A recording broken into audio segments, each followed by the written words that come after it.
Saan din na yung bata? Pinala lang mo sa lab para sa mga tests. Kasalanan mo ito eh. Alam ko, pinababayaan mo yung apo namin kaya nagkaganyan. Rina, huwag kang mag-skandalo rito. Totoo naman eh. Kung inalagaan niya ng gusto si Jasmine, hindi magkakaganyan. Huwag naman ho kayo maging unfair sa asawa ko. Ginagawa niya naman ho lahat para sa baby namin eh. Kulang pa! Kulang pa po ba na sinantabi ko yung karir para mag-focus ako sa baby namin? Kulang pa po ba na pinaalis ko yung kapatid ko para maprotektahan si Jasmine?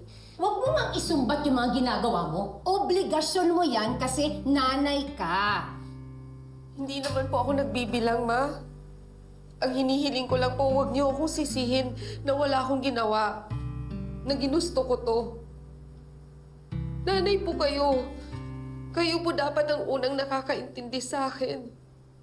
Kaya sana ho, huwag niyo akong akusahan na pabaya akong ina.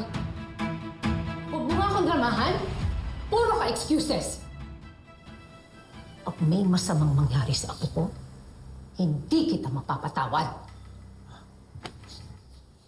Hindi ka ba talaga titigil? Bigyan mo ako ng kahiyan, Rina. Huwag mong hintaying maubos ang pasensya ko.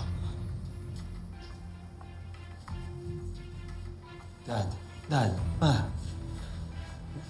Huwag niyo na hong dagdagan yung stress namin. Huwag na ho tayong magsisihan dito. Pare-parehas lang naman ho ang gusto natin eh.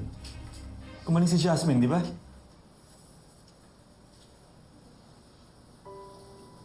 Ma, sorry po. Nadala lang po ako sa emosyon ko.